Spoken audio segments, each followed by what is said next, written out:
Hi friends, welcome to my channel. আমরা সবাই জানি আগামী জানুয়ারির 7 তারিখ 2025 অর্থাৎ নতুন বছরেই আমাদের পশ্চিমবঙ্গের বুকে একটি অত্যন্ত গুরুত্বপূর্ণ দিন। সেটা কেন, কী কারণে সবাই আমরা জানি।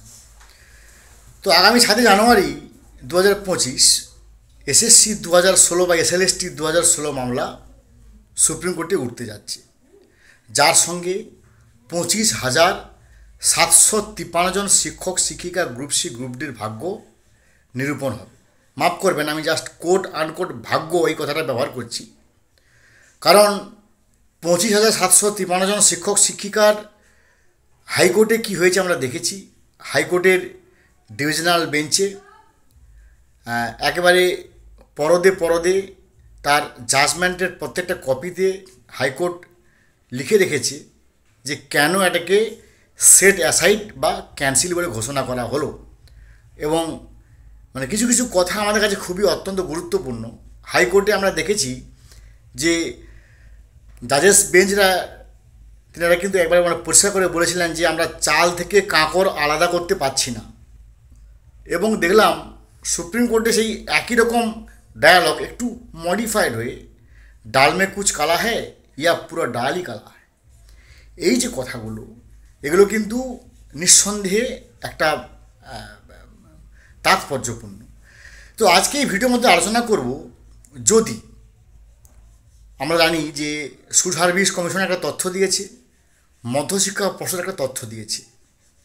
স্বভাবতই আমাদের মধ্যে একটা মনে হতে পারে যে ভাই, পশ্চিমবঙ্গ সরকারের আন্ডারে অনেকগুলো উইংস থাকে। কার নাম উইংস? না, এসএসসি একটা autonomous body, West Bengal Board of Secondary Education একটা autonomous body, West Bengal Council of Higher Secondary একটা autonomous body, education commissioner, education department, প্রত্যেকটা একটা করে তার ডিপার্টমেন্ট ভাগ করা আছে, যে ডিপার্টমেন্টাল সিস্টেম তার নির্দিষ্ট নিয়মে চলে। কিন্তু যদি একটা অন্য কিছু ঘটনা ঘটে যায়, যেটা কিন্তু আমার কাছে খুবই তাৎপর্যপূর্ণ মনে হচ্ছে। কেন বললাম অন্য কিছু ঘটনা? না, স্বভাবতই আমরা জানি যে মধ্যশিক্ষা পর্ষদ যে তথ্য দেবে, স্কুল সার্ভিস কমিশন যে তথ্য দেবে, সেই তথ্যের সঙ্গে স্টেট গভর্নমেন্টের মিল থাকবে। স্টেট গভর্নমেন্ট সেটাকে অবশ্যই সার্টিফাইড করবে, অ্যাপ্রুভ করবে। কারণ যখন সুপ্রিম কোর্টে অর্থাৎ ভারতবর্ষের সর্বোচ্চ ন্যায়ালয়ে কোনো একটা রাজ্যের মামলা হবে, সেখানে রাজ্য সরকারের আন্ডার যতগুলো উইংস আছে সেগুলো নিশ্চয়ই কোনো না কোনোভাবে স্টেট গভর্নমেন্টের সঙ্গে কোপ উইথ করবে বা ফল ইন উইথ করবে। এটা আমরা স্বভাবতই অবশ্যই আমরা জানি। কিন্তু আমরা দেখলাম যে গত 19শে ডিসেম্বর 2024 স্কুল সার্ভিস কমিশনকে পরিষ্কারভাবে মধ্যশিক্ষা পর্ষদ দিলেন যে কোনো টেন্ডার ছাড়াই স্কুল সার্ভিস কমিশন নাইসাকে এই ওএমআর সিট সংরক্ষণে ভার দিয়েছিল। কেন করেছে, কী অর্থে করেছে, এটা আমাদের কাছে স্পষ্ট নয়। অর্থাৎ স্টেট গভর্নমেন্টের একটা শাখা আর একটি শাখার বিরুদ্ধে পরিষ্কারভাবে দোষারোপ করছি। তো আমরা এর আগেও বলেছিলাম যে যোগ্য শিক্ষকদের চাকরি থাকবে যদি একটাই কারণে, যদি কিনা সূর্য চন্দ্র পৃথিবীর সরলরেখার মতো সরকারের সিদ্ধান্তের সঙ্গে মধ্যশিক্ষা পর্ষদ যে তথ্য দিয়েছে, স্কুল সার্ভিস কমিশন যে তথ্য দিয়েছে তার সঙ্গে পুরোপুরি একমত হয়। আমরা জানি যে 19শে ডিসেম্বর 2024 স্কুল সার্ভিস কমিশন পরিষ্কারভাবে বলেছে যে 5,485 জন শিক্ষক শিক্ষিকা গ্রুপ সি গ্রুপ ডির দুর্নীতি করে পেয়েছি।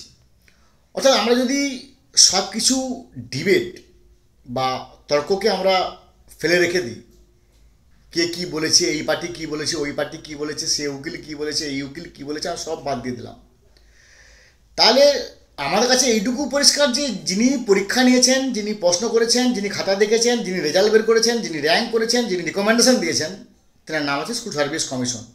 তিনি সুপ্রিম কোর্টে একটি স্টেট গভর্নমেন্টের হয়ে বলছেন যে এই স্টেট গভর্নমেন্টের আন্ডারে যে পরীক্ষা চালিয়েছি আমরা, সেখানে নিয়োগ প্রক্রিয়া অর্থাৎ রেকমেন্ডেশন আমরা ইস্যু করেছি, সেই রেকমেন্ডেশনের মধ্যে 5,485 জন ভুয়ো। এই পর্যন্ত ঠিক ছিল, কিন্তু কিছুক্ষণ পরে দেখলাম যে মধ্যশিক্ষা পর্ষদ তারা যখন রিপোর্ট দিচ্ছে তারা বলছে না, 5189 জনের শিক্ষক শিক্ষিকা গ্রুপ সি গ্রুপ ডি তাদের কাছে ভুয়ো বলে মনে হয়েছে। তাহলে এই যে ব্যতিক্রমী কেস, এক্সেপশনাল কেস, যেখানে একই গভর্নমেন্টের দুটো শাখা ভিন্ন ভিন্ন কথা বলছে, এর ফলে কি হতে পারে জানেন? এটা সেই কিন্তু হাইকোর্টের পুনরাবৃত্তি ঘটছে। কারণ হাইকোর্ট বারবার স্কুল সার্ভিস কমিশনকে বলেছিল যে ভাই তোমরা টেন্টেড একটা লিস্ট দাও, নন টেন্টেড লিস্ট দাও, তাহলে কি হবে, দুর্নীতি পরায়ণ শিক্ষককে আমরা বাদ দিয়ে দেবো, গ্রুপ সিকে বাদ দিয়ে দেবো, গ্রুপ ডিকে বাদ দিয়ে দেবো, যারা ভালো মেধার ভিত্তিতে পেয়েছে তাদেরকে আমরা রেখে দেবো, সমস্যা মিটে গেল, কেল্লা ফতে 50-50। কিন্তু স্কুল সার্ভিস কমিশন কী করলো, এখানে একটা প্যাঁচ খেললো। তারা টেন্টেড এবং নন টেন্টেড এই প্রশ্নে তারা বলল যে আমরা একটা টেন্টেড লিস্ট দিতে পারি, কিন্তু বাকিগুলো যে ফ্রেশ, বাকিগুলো যে সৎ, সবাই চাকরি পেয়েছে সৎভাবে, তার গ্যারেন্টি আমরা দিতে পারবো না। এই প্যাঁচ খেলার জন্য হাইকোর্ট কিন্তু কী করলেন যে ভাই পরীক্ষা নিয়েছে এসএসসি, প্রশ্ন করেছে এসএসসি, বিজ্ঞপ্তি দিয়েছে এসএসসি, পরীক্ষার র্যাঙ্ক সাজিয়েছে এসএসসি, এবং তারাই রেকমেন্ডেশন ইস্যু করেছে। যে রেকমেন্ডেশন ইস্যু করে ইন সাপোর্ট অফ সেই ডকুমেন্টের নিরিখে মধ্যশিক্ষা পর্ষদ অ্যাপয়েন্টমেন্ট ছেড়েছে। তা যদি এসএসসি এখন হাত তুলে নেয় যে ভাই আমি বলতে পারবো না কে সৎ কে অসৎ, তার নিশ্চয়ই মধ্যশিক্ষা পর্ষদ বলতে পারবে না, নিশ্চয়ই সিবিআই বলতে পারবে না, নিশ্চয়ই হাইকোর্ট বলতে পারবে না, সুপ্রিম কোর্ট বলতে পারবে না। তাই পুরো প্যানেলটাই সেট অ্যাসাইড বা ক্যান্সেল করে দেওয়া হলো। অর্থাৎ যে ঘটনাটা আমি এবার সাম আপ করতে যাচ্ছি, আগামী 7 জানুয়ারি 2025 ঠিক একই ঘটনার সাক্ষী হয়তো আমরা আবার হতে যাচ্ছি, যখন দেখব যে মধ্যশিক্ষা পর্ষদ বলছে যে ভাই 5189 জন শিক্ষক শিক্ষিকা টেন্টেড আর মানে দুর্নীতি পরায়ণ শিক্ষক শিক্ষিকা গ্রুপ সি গ্রুপ ডি, কিন্তু এসএসসি বলছে যে 5485 জন শিক্ষক শিক্ষিকা গ্রুপ সি গ্রুপ ডি। তখনই কিন্তু একটা সমস্যার প্রশ্ন এসে যাচ্ছে, তখনই কিন্তু সুপ্রিম কোর্ট এখানে বিভ্রান্ত হয়ে যাচ্ছে। তখনই কি হবে, পুরো প্যানেলটা ক্যান্সেল হওয়ার দিকে একটু একটু করে এগোচ্ছে।